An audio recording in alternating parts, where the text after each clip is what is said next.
I'm going to get started because we have an amazing conversation lined up for today, and I don't want to waste any time.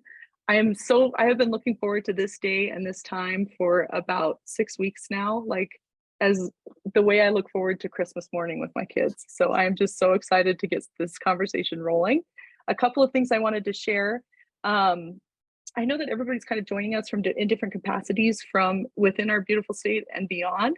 And I wanted to take a minute and just acknowledge that this convening. Oh, and if you could make sure that you're on mute just for while we're getting the conversation started, that'd be great.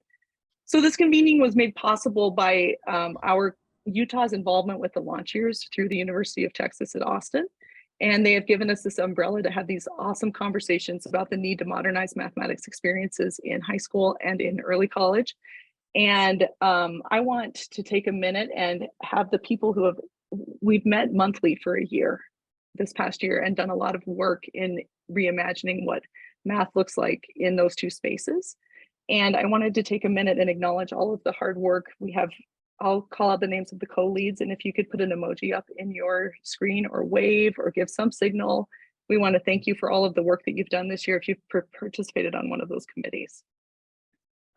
And our co-leads are Jolie and I lead the team, and we are supported by Steve Hood from the Utah System of Higher Education.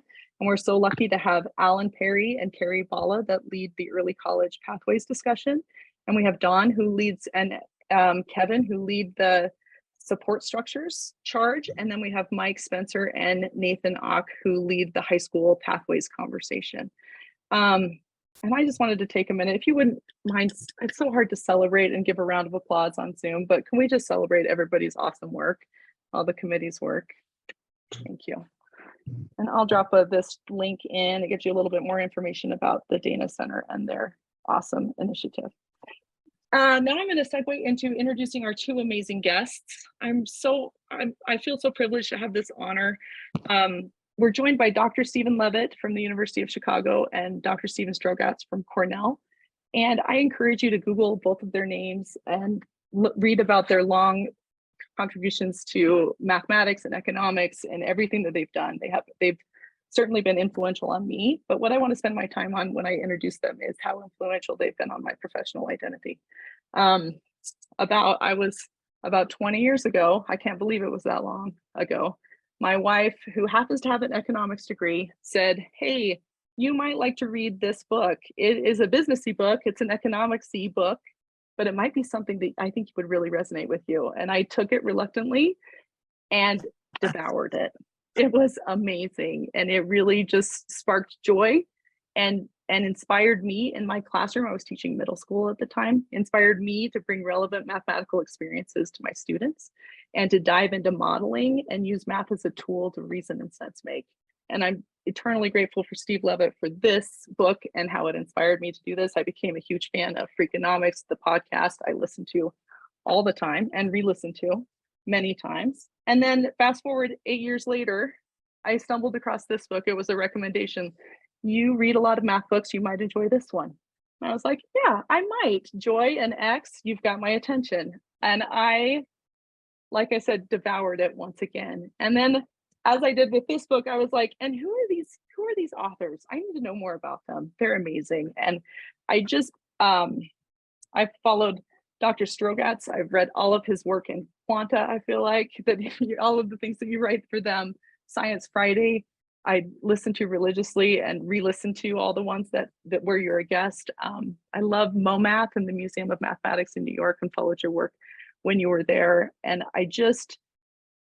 these two books hooked me and really gave me a way to talk about the need to modernize mathematical experiences for students. And I just love talking about the beauty of mathematics and the joy that mathematics brings people. And so both Dr. Levitt and Dr. Strogatz have helped me to feel like I wasn't alone in wanting to provide these kind of experiences for my students. And they also helped me to know that it was imperative to help train my students in this kind of thinking so that they could be mathematically engaged citizens. So it is my absolute pleasure and honor to turn the time over to Dr. Levitt and Dr. Strogatz. Great. Thank you so much, Lindsay. It's been so much fun and so exciting working with you over the last couple months. I've tried to do a lot in public policy, and it's been overwhelmingly frustrating. And it's been such a different experience working with you and the team. It's been pure fun, and it gives me belief that we can really make a difference. So I'll start by asking you a few questions, Steve. I know you want to interview me because I already got the interview. Yes, I do.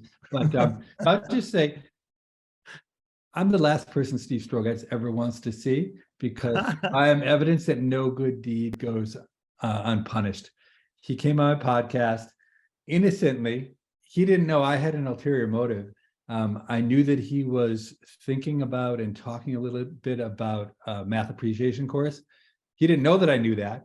But so I very subtly asked him along the way his opinions, knowing he would talk about it. And in his enthusiasm, I was able to twist his arm to be involved. And I don't think either of us ever could have imagined what would follow, which is, usually I do these podcasts and nobody cares.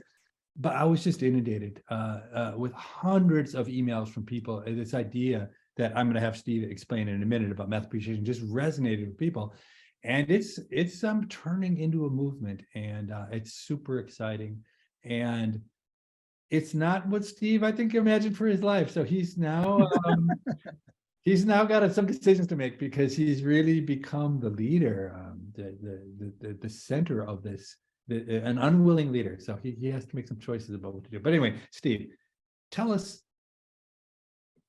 just give the overview. What do you think of when you say math appreciation? What are you talking about? Well, all right, I'll answer you in a second. Thanks, Lindsay, for having me. Thanks to all the great teachers and administrators and all of you for being here. I do think this is very exciting. Steve Levitt, we hardly know each other. I think we only met once or twice in person.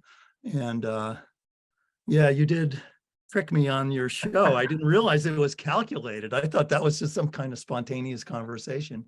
But anyway, it's great to see you again. And I hope we can have a real conversation. I know there's a lot of wisdom in this group. So please fire away in the chat if you have things to say, or you want to correct us or compliment us or whatever as we discuss these ideas. Okay, but anyway, so what do I mean by math appreciation?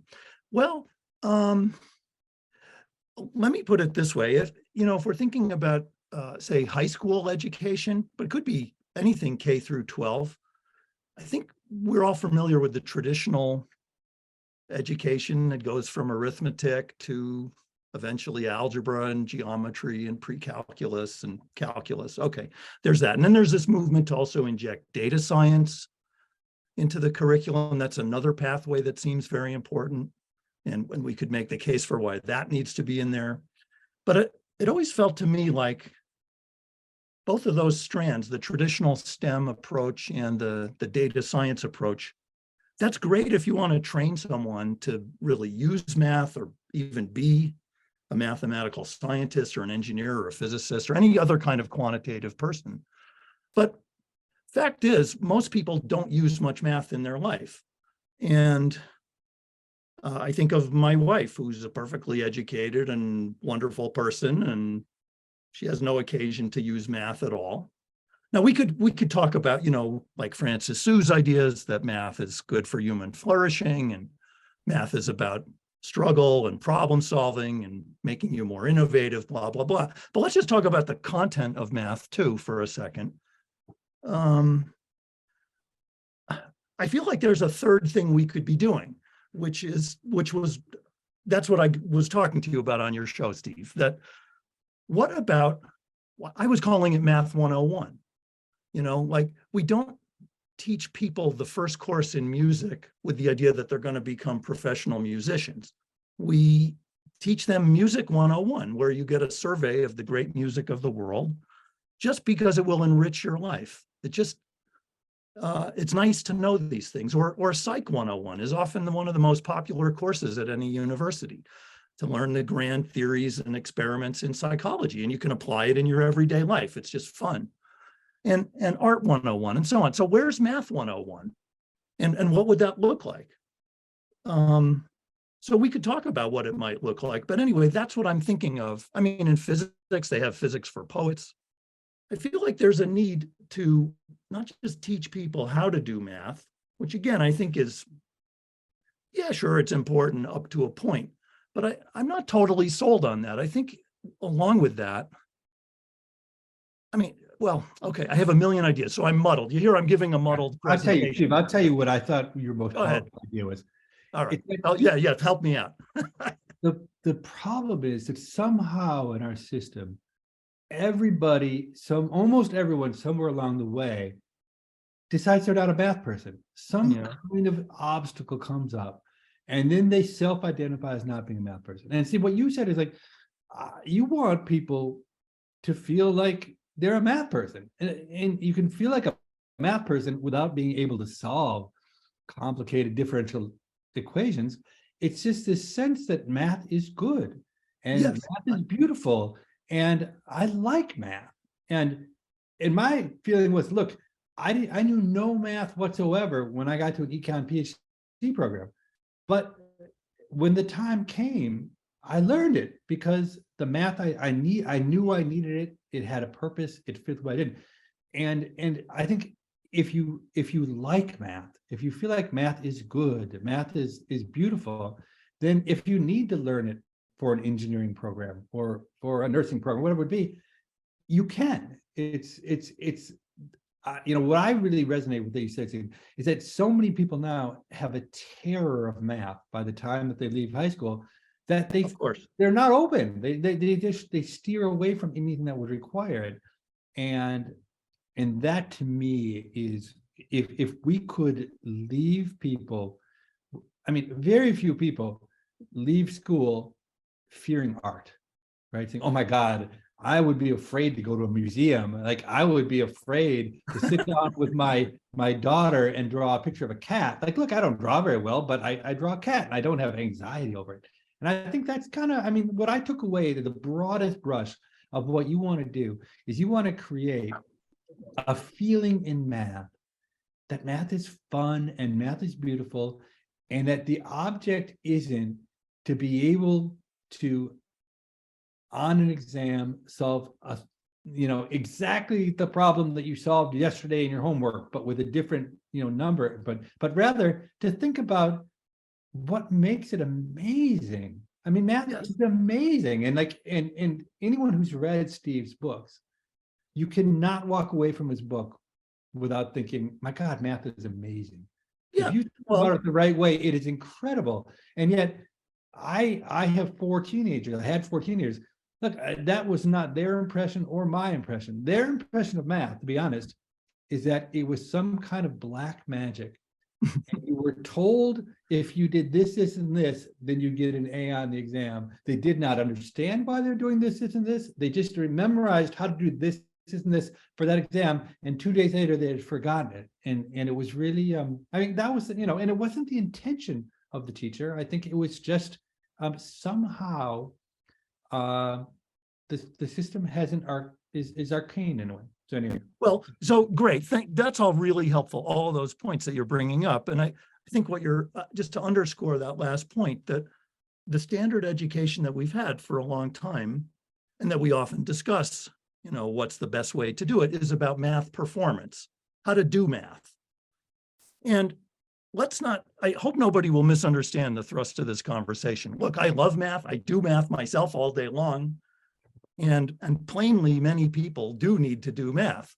If you're going to be, in quantitative finance, or an engineer, or a scientist, or a mathematician, or working as an actuary at a big insurance company, there are a lot of people who need math. Absolutely, no question.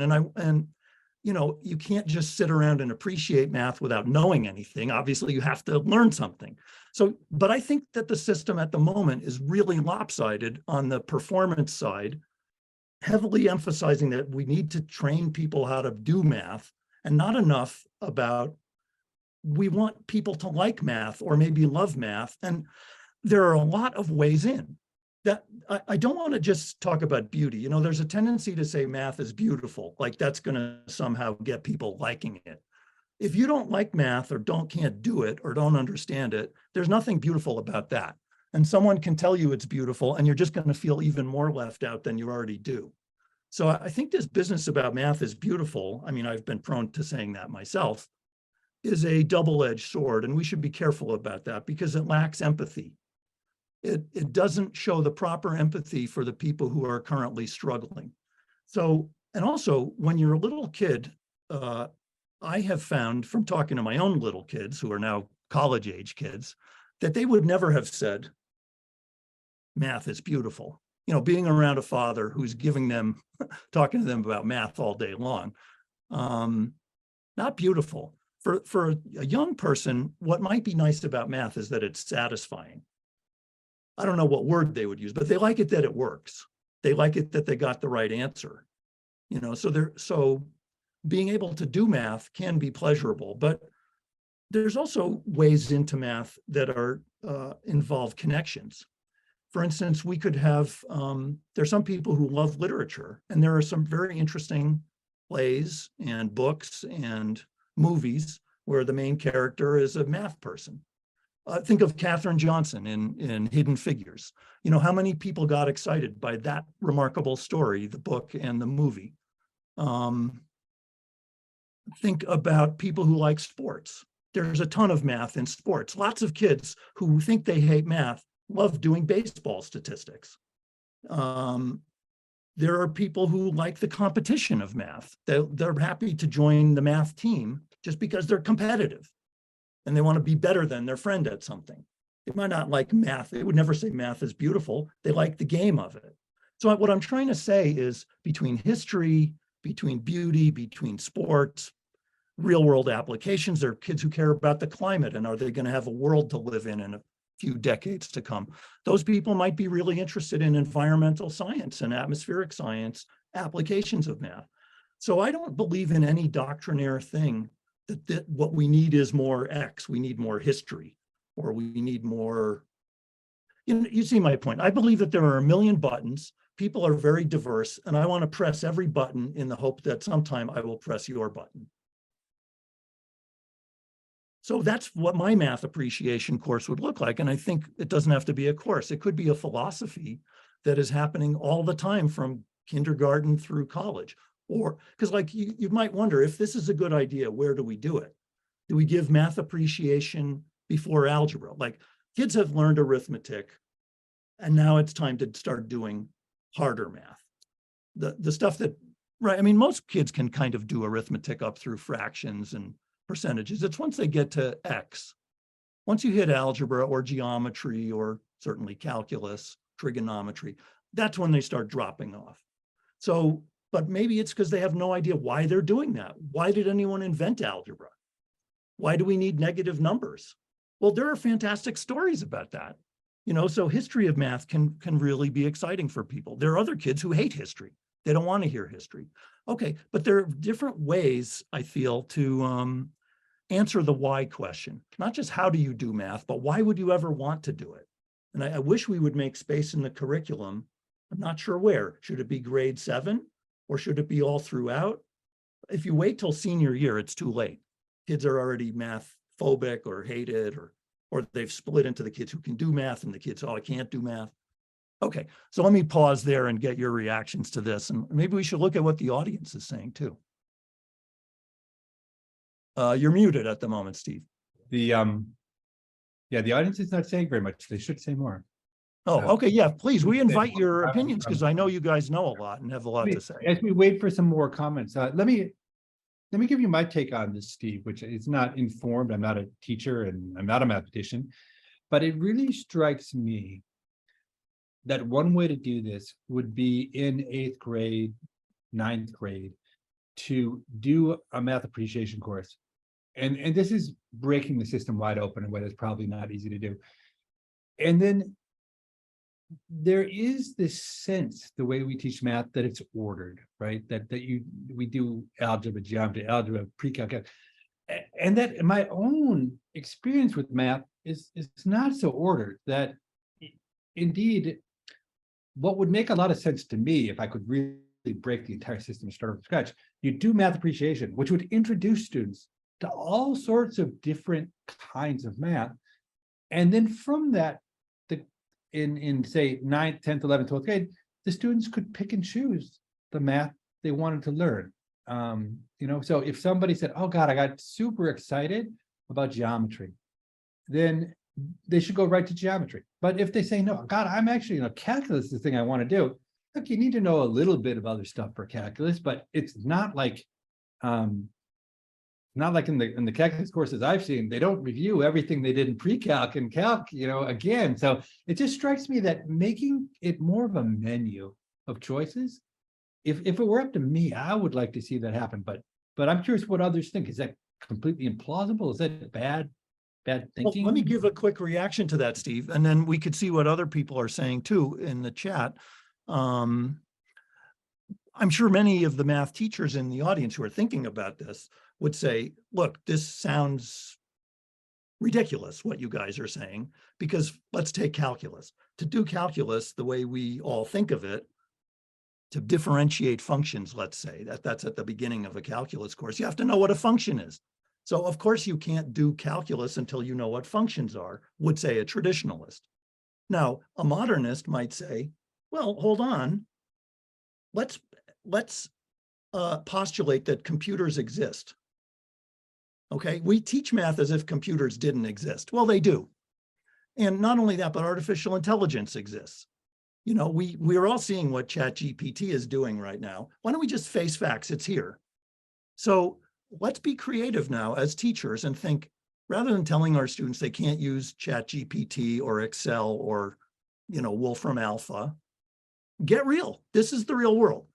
In fact, they need to learn these things and they're going to use them in their jobs. Why not start learning them now? So could you do calculus armed with the power of those kinds of technologies as a kid in 9th or 10th grade? I mean, I know that you can, because you can do little arguments like the area of a circle where you're dividing it into sectors and you make the sectors smaller and smaller, and pretty soon you make the circle into a rectangle, and you derive pi r squared for the area of a circle through what is effectively a calculus argument.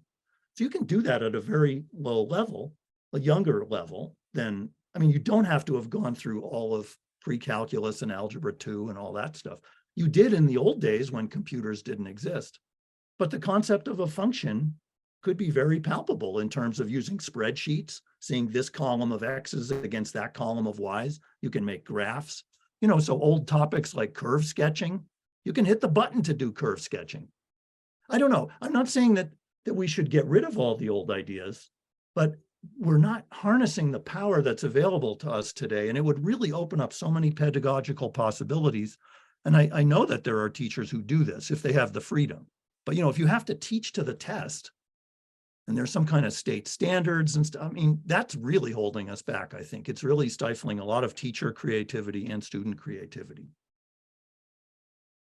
Yes, now we have a really active. Now we're getting them going. That is a great question, and I think neither Steve nor I are the right one to answer it. Is this question about standards and what you do in a world in which you have standards, and how you deviate from. So what's interesting, I see here from Amanda in Utah, the comment that the 9th grade core overlaps so much with the 8th grade that I think the implication is you don't have that much extra you need to teach specifically in 9th grade if you've done a good job in 8th grade as a way of doing it. I think that what Steve and I are no good at all is practicality. I'm sure you can already. We have vague ideas about things that we think are hopefully inspirational. But look, let's be totally honest. The ideas are easy compared to the implementation, right? Figuring out how to do this and how to do it well is hard.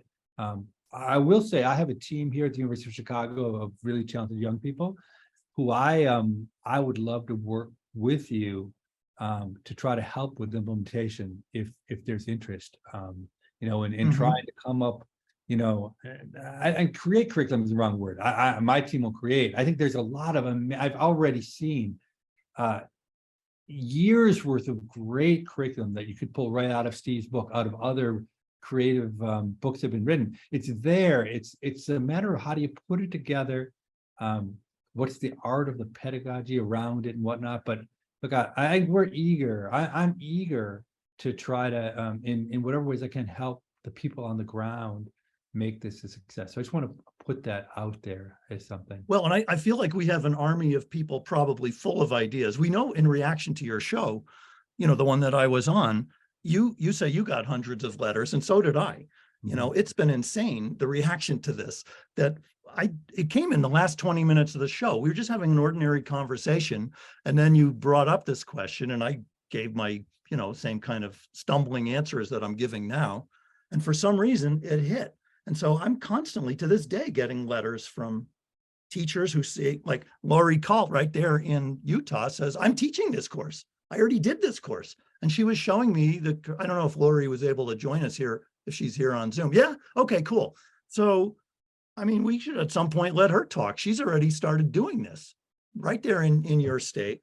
And she's got her students learning about Fibonacci numbers and how they appear in nature. So, well, I mean, I won't even start giving it away. There's tons of material, and we, as you say, Steve, we can help make suggestions, but I think by sharing resources from teachers who are already doing this, I think the real purpose of what I'm hoping we could accomplish today is to give you permission to think like this, and figure out how to get your school systems to let you do it and to make room for it.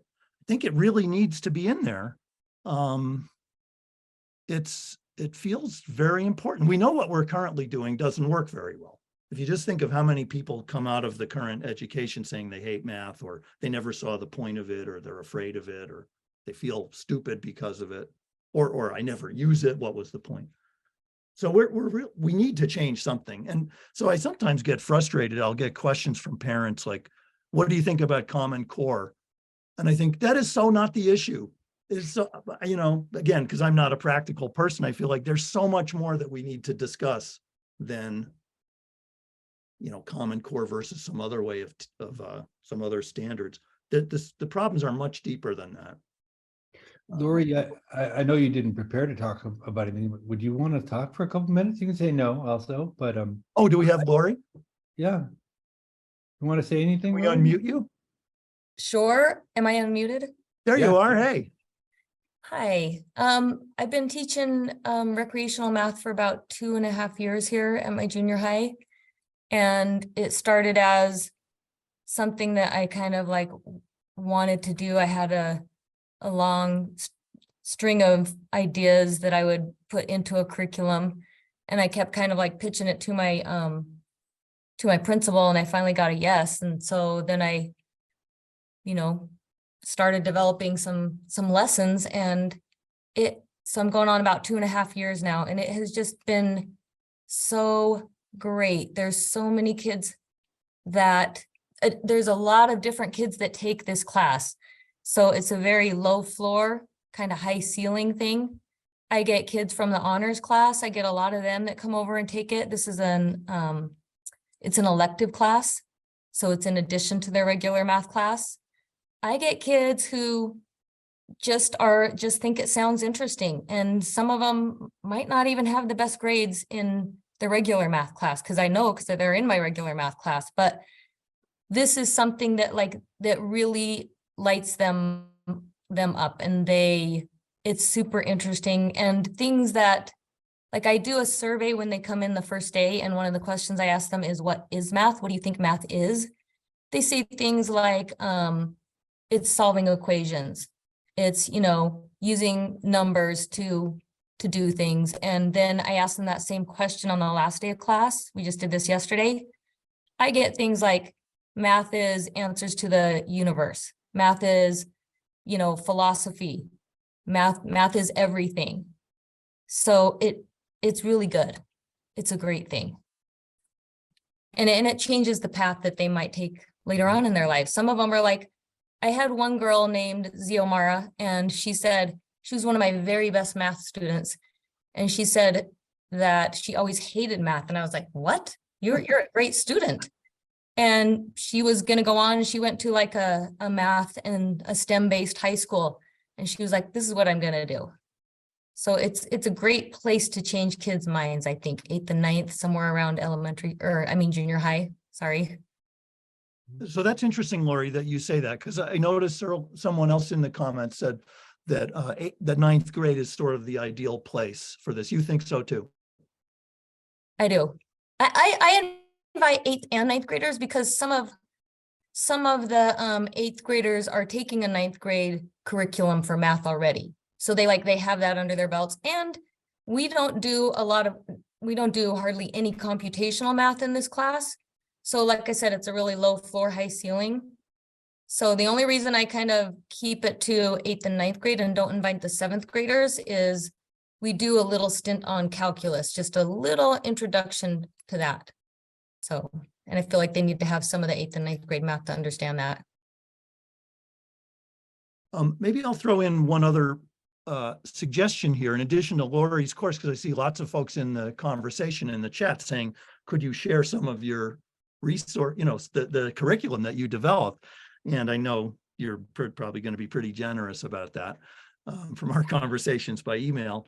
But I want to mention something else. I'll just type it into the chat myself here. It's called Discovering the Art of Mathematics.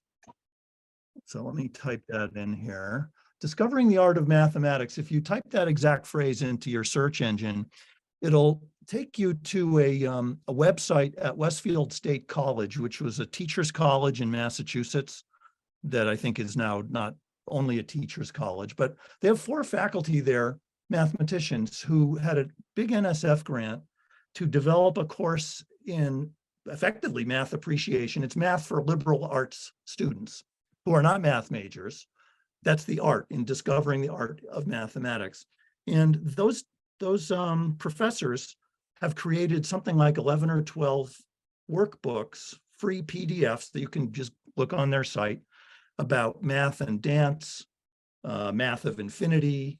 I noticed some people were suggesting Sudoku and other games. So they have a lot about Rubik's Cube and all the math in there.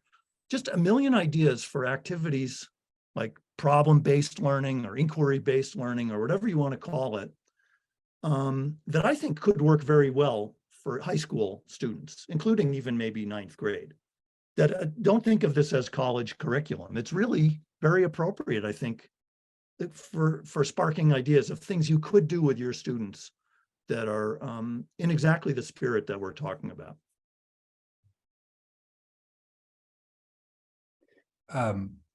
One thing I would add is I noticed when Steve and I talk about this, we end up talking a lot about, as if we're talking about curriculum, when really I think the way in which you teach it, a different mode of teaching is just as important. Steve, could you talk about, so when you went to teach this at Cornell, you told me it was a very difficult change of what you were doing. And could you talk about that? I thought that was so enlightening when you talked about, okay, because that's, I think a big part of it is making math a participation sport, in the learning of it. I will talk about it. Before I get into the details of it, I'm not sure what I think about it. For me, it's an experiment. Mm-hmm. So we're talking now about pedagogy, as you say, not curriculum. And so I use that buzzword, which I guess is very familiar to all of you. It was new to me, inquiry-based learning. I had never taught like that or been taught like that. So what I mean by it, and what the people at Westfield State taught me, by the way, their NSF grant provided funds for them to travel and show how to teach in this style. So they came to Cornell and did a workshop with all of us that were interested. So, I mean, for example, they passed out a piece of paper with a triangle drawn in the middle of it. And sitting next to me were some very famous mathematicians, like practically Fields Medal caliber people. So there's like a lot of social pressure to not look stupid in this group, but we were the students. Anyway, so I have this piece of paper with a triangle drawn in the middle of it, and they're passing out scissors to all of us, and they say, cut out the triangle, but the rule is you can't just cut it out in the obvious way. You only can make a single cut in a straight line. Okay, you get it? You're going to cut out a triangle, but you can only cut in a straight line. And, you think, well, okay, that's impossible. But then someone says, can we fold the paper? Okay, yes. So then people are holding up the paper to the light, folding it in such a way that the lines made by the sides of the triangle are all lined up on the same line. Snip, snip. Everyone can do it because the first triangle they gave us is an equilateral triangle. And so with the symmetries of it, you can fold it in such a way that everybody can do it. The triangle drops right out of the paper. You feel, wow, this was good. Give me the next shape. So then they quietly, and this was already interesting to me, they don't say good job to you.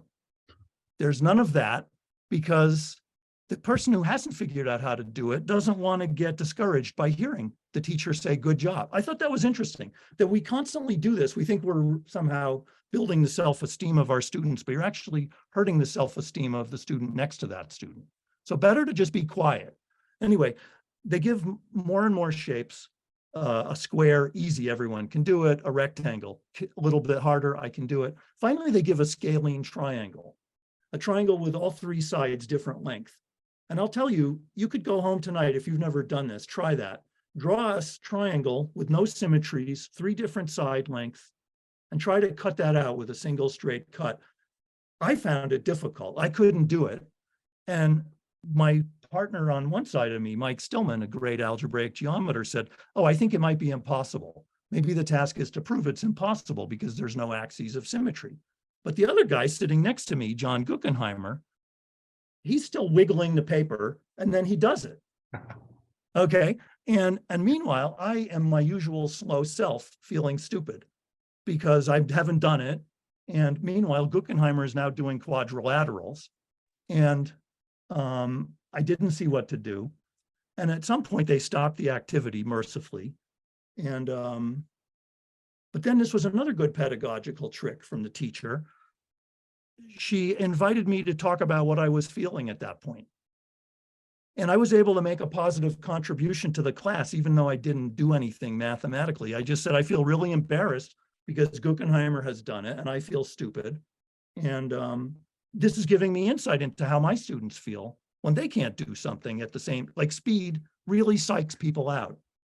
Anyway, the point of this mathematically is that when you look at the shape and you look at the fold lines that succeeded, you will actually be seeing angle bisectors and altitudes and other geometric structures that are crucial to correct folding to get the shape out. So there's really some deep math in this exercise, but you get to that. Anyway, I'm sorry, I'm taking so long with the answer. The point of your question was, how do you teach in this style? And what I had to learn was, don't give hints. When I gave it to my students, this same activity, they all struggled with the scalene triangle, took a half hour, nobody got it. And I said at the end of the class, would you like a hint? And a few kids automatically said yes. And then the rest of the kids shouted them down and said no, which I thought was super encouraging, that they were having genuine mathematical moments. They felt so interested in the problem at that point, having succeeded on the simpler shapes, that they thought, I should be able to do this. And they didn't want a hint. And let me just show you some comments. Maybe I can share my screen for a second. Yeah, let me just do this for 1 second. I think I have it in here somewhere. Yeah, right. So, okay. This was on the first day of this class. I have the students come in. This was suggested by the Westfield State people. Just have them walk around the room writing on the whiteboard. What's the first feeling you get when you think about math? We gave them a number of other questions, but it was to see that they're not alone. And these were the words: frustration, pain, satisfaction, sick, indifferent, mad. So the students knew that there were all kinds of other students in the class. I gave them this problem with the single straight cut. And after I gave them this problem to work on over the weekend, some students managed to figure it out, the scalene. And one student wrote, I'm feeling exceptionally accomplished. I have to admit, this math assignment has made my day. I never thought I would ever be saying this. And then another person spontaneously, I didn't tell them what to say to me, said this process of experimentation and persistence has real world application. It demonstrates the importance of continuing a task while simultaneously approaching it in new and unusual ways. I already learned a great deal from this class while still enjoying math, a feat I thought impossible only 2 weeks earlier. So, I mean, I really think that this class taught in this style, I could give you more examples of the things we did, but this inquiry-based learning done right, has a chance to really turn students around. But you've also heard you say, Steve, that done wrong, Yes, it could be it's like terrible. the worst possible thing, right? It can be very, very bad. I mean, if the teacher doesn't know what they're doing, and it took me a lot of training and practice to get better at this. Then you just, like it's often caricatured by the traditionalists as you just put students in there and you give them a hard task and they're struggling and everyone suffers and they didn't learn anything. Yes, it could be like that. If you do it badly, it can definitely be like that. So it's not easy to teach this way. The other thing I would say is I've never tried it with math majors. My feeling was, this is going to sound mean, these students were taking this as their terminal math course. This was the last math course they would ever take. Now, these were Ivy League students. They're very smart. They probably all got 5s on the AP calculus test just to get into Cornell. So it's not like they can't do math the way you could teach a seal to balance a ball on its nose. I mean, these students were very good trained seals, but I had students say they didn't believe in negative numbers. And I thought that was pretty interesting because, this very smart student was saying to me, I can't hold -1 cookies in my hand. And so it led to an open discussion. Well, okay, what do negative numbers really mean? Why should we believe in them? What are they good for, et cetera? And I was helped by not having any test I had to teach to. If you have to be willing to be doing improv, the class gets out of control. You don't know what's going to happen. You have to be confident as a teacher that you can handle whatever comes up. And sometimes you can't handle it. And then you have to just be honest, like, whoa, I didn't see where this was going. And then it's fun, it's exciting, but you don't cover much. So I've never tried to do this with my math majors because I'm scared that I won't get through the curriculum and they'll be messed up for the next course because I didn't cover what I was supposed to. So I'm sure all the teachers here can relate to that. I don't know what to say about that. I mean, I think that is a downside of this style of teaching, but I still think it's very valuable, and especially for a math appreciation course. Yeah, I think, and the two don't have to go together. I think my impression from talking to you, Steve, is that you believe that they complement one another, and Which one? The math. They meaning that an appreciation curriculum and the inquiry teaching approach. You don't have to teach in the inquiry style. Right, there's synergy between the two is your belief, I think, right? I do think so. Yeah, I think you could have a more traditional classroom. Like I'm guessing, Lori, I don't know if I could call on you again. How would you describe the pedagogy you use with your math appreciation in 9th grade? I actually think that one of the most powerful discussions that we have revolves around abstracting math and kind of getting away from actual numbers. So like we start out with an investigation of the Strogatz conjecture, and then that leads us to really amazing conversations around, what's a conjecture, looking for patterns, making conjectures, how do you prove them? And the kids just have a really good time trying to make their own basically hypothesis, and kind of like trying to figure out the words that they would use to write that on the board. How would they write that precisely? So it brings in a lot of conversation around language and the processes of math and, all the beauty of math, which is looking for those patterns and making it abstract. I don't know if that makes sense, but it's an interesting example because the Strogatz conjecture, maybe some of the audience may not know what it is, but without going into the details, it's an unsolved problem to this day. No one knows how to solve it. And so you are giving a question where, unlike in a traditional math class where the goal is to get the right answer or find the proof, there's essentially no hope of that with this problem. Yet your students and you find it a valuable activity. Yeah, there's no hope of solving it. We're never gonna, figure it out. We think it's one of the most complex things out there. But I love that it's just super simple. And I mean, for people that don't know, you just take a number. If it's even, you cut it in half. If it's odd, you triple it and add one. And you create a little sequence and it always ends up in an infinite loop. And the kids are just blown away by it. They're like, what? Everybody's getting the same result. Why? So that leads to the question of why. Why is this happening? And one girl's quote from my math class was, math is more fun when you don't know the answers. Haha. So like just that level of perturbment is so good for them. What is it called? I don't know, disequilibrium, Uh-huh. right? Where they're like, they just have enough disequilibrium that like, I want to figure this out. So it's not too far above them, but it's enough that it bothers them. And they're like, I've got to figure out why this works. So if I may, let me give another example of the kind of thing that's possible in this sort of class. Steve Levitt, we should probably jump into your expertise here. This is a question about economics and public policy, but it's really about making sense of big numbers. So, constantly we're hearing people, especially now with the talk about the debt and the debt crisis, we're always hearing about billions and trillions. And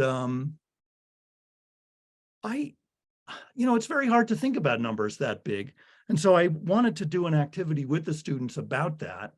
And I had seen something that a mathematician, Terry Tao, did with the budget, where he tried to convert the budget to scale it down to size, like put it in household terms. If you think of a household that has $100,000 to spend in a year, maybe it's a family of 4. That may be more than, that's a big number. I realize that the median income was a lot less than that, but just to keep the numbers round, suppose you had $100,000 and that's the whole budget of the United States and you're a family. What would the various pieces of the budget be in those terms? And so anyway, Tao did this exercise, but he did it with Obama's budget of sometime around 2008. And I asked one of my students, can you just get Biden's budget? Can you dig out the numbers? Does anyone in this class know where to find that stuff? And could someone do it? So one of my students was a policy major, Ayanna Green. She was taking this course, this math explorations course. And so she rescaled the budget for us. And we wrote a paper about it together that we published as an op-ed in the New York Times with her as the first author, about here's the budget. So you might find it interesting if you've never thought about it. If here's your $100,000 budget, mandatory spending, look at the size of that bar. And right now there are all these arguments going on about the non-defense discretionary spending. Look at how tiny those little slivers are. Did you realize that? Like Treasury is only $359 out of your $100,000 budget. Or how about the National Science Foundation? Where is that? Is that even on here? There it is. We're arguing about $244 out of 100,000. Where's the money? It's all up here. So we know that Social Security, Medicare, Medicaid, or the debt itself, man. Look at this down here. The gross federal debt back then was in scaled terms 7 times our 100,000. It's now a lot more than that. It's way off the picture. But anyway, this student was teaching me a lot of stuff. Ayanna was she really knew something. She was a teaching assistant for a course about the budget. And so I thought it was a great activity. It gave her a lot of confidence. She could put it on her grad school applications. Anyway. Yeah, that's great. A big question that comes up, and it's been in the chat as well, is if you buy into the idea that math appreciation is good, do you deliver it as a course, or is it a sprinkling K through 12? Is it both? And I think we certainly don't have the answers to that. I think Steve and I share the intuition that it would be great to infuse the entire K through 12, K through 16 experience with bits and pieces of it. I think one of the hard questions again comes down to implementation. What's the easier? Is it easier as a state of Utah to start with a 8th or 9th grade class and work backwards. I don't know. I mean, I'd be curious to what people think about getting things done, how you'd actually go about if you believed in this idea, putting it into practice. Would it be an elective course like Lori's done it? Is that, I mean, it had never actually occurred to me that that you might do it as an elective course until I heard Lori say that. Right. So Steve, when we had our conversation on your show, I had been describing it just as a specialized course. And you said you thought it would be a pity. You thought everybody should have to take the course. Yeah, because you said argue not an yeah, elective. yeah, because that's what I said. Because you said, so all the people who aren't going to pursue math as a career, they should do this course. Yeah, I and thought it was the opposite reaction is the people who need this are actually the people who are going to pursue math as a career, because they're the ones more than anyone who need, I think, who you want to build in this real appreciation as opposed to just the trained SEAL. So yeah, I remember, and I think the worst thing you can do for people who are going to actually use math is send them off to a PhD program, say, or an engineering program as trained SEALs, because that's ultimately not what you need to be. At some point, if you're in a STEM field, you go in some sense from being a consumer of mathematical ideas to a producer in some sense of mathematical ideas, right? You have to figure out how to recombine things in a way, how to pick the right tool, maybe the right thing. The analogy I like is that when you're trying to, in the classes, you are given the problem and you're more or less told the tool for the problem. Mm-hmm. What you need to do is to use that tool as it's designed. But in almost every real world application, what you need to do is you get a problem you've never seen before, and you got to think, God, in this complicated tool set that I'm holding around my waist that has hundreds of tools, what's actually the right one that's going to get this done? And that is a completely different skill. And a trained SEAL cannot do that second thing. And that's why for people who actually do STEM, I think it's even more important. I'm seeing a comment from ELA Math Peeps that I would like to have the person elaborate on. He or she says, my favorite math class in college was math for non-math majors. I took it my final semester in college and it helped me see math in a whole new way. But ELA Math Peeps, can we unmute you? And were you a math major? Yeah, I was a math major, and I just needed to keep 12 units so that I could stay a full-time student and be on my parents' insurance. That was back in the day, right? And so, yeah, we studied like election theory. We studied how to route trucks so that most efficiently, so it's graph theory. So it was taking all the things that I had studied in my graph theory or in other math courses, and I saw, oh, these apply. It's like, here's a practical application of them. Huh. What do you think about your having to wait till your senior year to see all of that? Should we have put it in? Would you have benefited from having it earlier, or you think it would have been over your head if you had it too early? Oh, I think it would have been great. And that's what I'm thinking. Like, even with our middle school students here, we get our 8th and 9th grade students, and we sprinkle in like the triangle or making the route for the truck, or we have like 1 day a week. I would gladly give up 20% of my school year to get kids to come out of the year thinking, oh, I like math. Now, some of it's hard, but I like it. I solved some fun problems. I think a 20% devotion to those sprinkling of kind of topics would do wonders for math. Huh. So if I hear you right, you're suggesting the sprinkling approach rather than the, like, say, putting it concentrated as an elective in 9th grade. Yeah, 100%. Yep.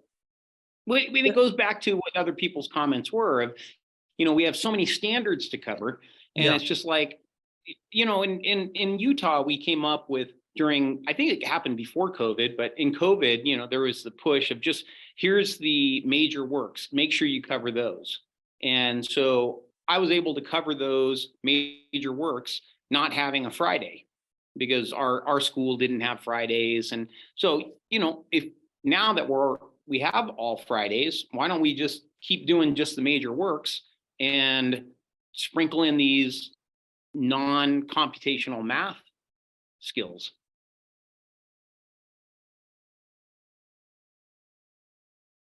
Steve Levitt, do you want to pick out some other comments while we just have a few minutes left with the group? Or did you have other things you wanted to bring up? No, I don't. Do you have something you want to talk about? Well, I don't know. I mean, there's so many good, Yeah. good comments here. I feel like there's gold here. Lindsay, is there some way you're going to save the chat or something? Oh, totally. I totally am Make it going to save the available? chat.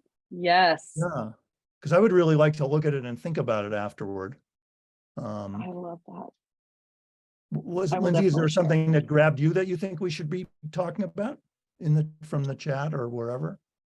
You know, the things that really resonated with me is the way like these mathematical appreciation experiences leverage people who think differently about mathematics. And I say differently, like different from the traditional, like they're outside of that norm. And I think of it as a way to highlight all of the assets that students bring to our classrooms. To me, it feels like an equity piece almost. Yes. Like the way we deliver content to kids, that's what we have the most power over as educators. And the way we deliver it is so important to engaging all of our students. Yeah, I mean, as an example of that kind of thing. So in the class I was talking about at the college level, I had the students watch Hidden Figures, the movie, in case they hadn't seen it, and asked them to write essays, just short essays that we would then discuss about their reactions to what they saw in the film. And some of the students gave very sophisticated, I don't know what I would even call it, like cinematic analysis of choices that the director was making in the screening, the choice of shots, the angles, some of the politics in the movie, which were topics that a lot of the students were more interested in than math and had very advanced, and articulate things to say about all that. And so in terms of your comment about equity, it gave people who hadn't participated super well in the course up till that point a chance to be the champion, when they were on their turf. And I think that just helps students so much to feel like I'm part of this team. I have something to offer. And so that's what I mean, that math is very big. It's not just who can do these problems. That's one aspect of math, but the wider context, and there are so many contexts, that's what I want in my math appreciation course, for people to see math as colossal as it really is. It's a way of looking at everything in the world, the human world, the inanimate world. And we're giving such a blinkered, ridiculous view that is actually false. It's not what real math is.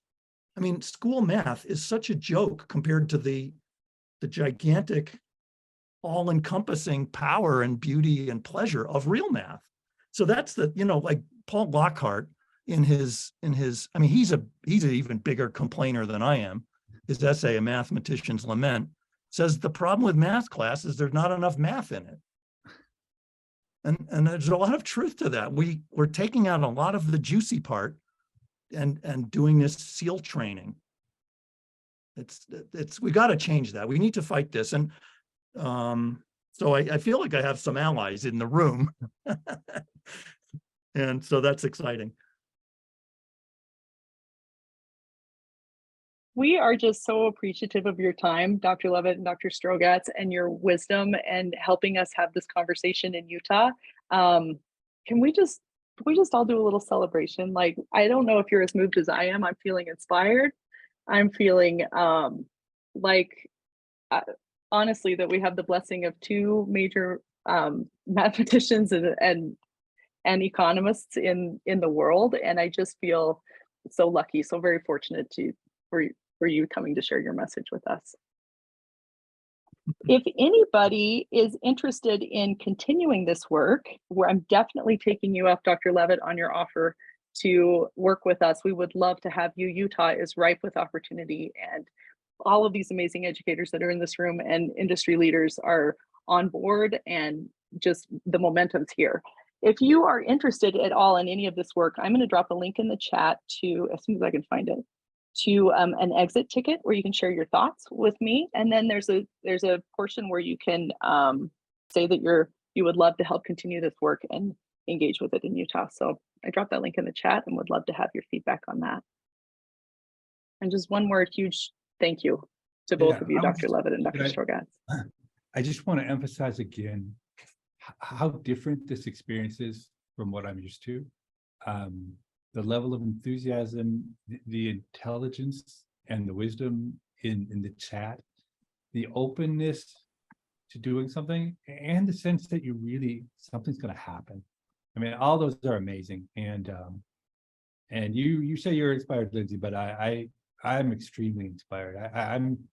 I would love to be able to say a year from now, 2 years from now, 3 years from now, that we really did change this. And I think if we were able to do it in Utah, I mean, it would just spread like wildfire across the country, because it's hard to be the first, but once people see, I believe that once people see what this is, people will follow.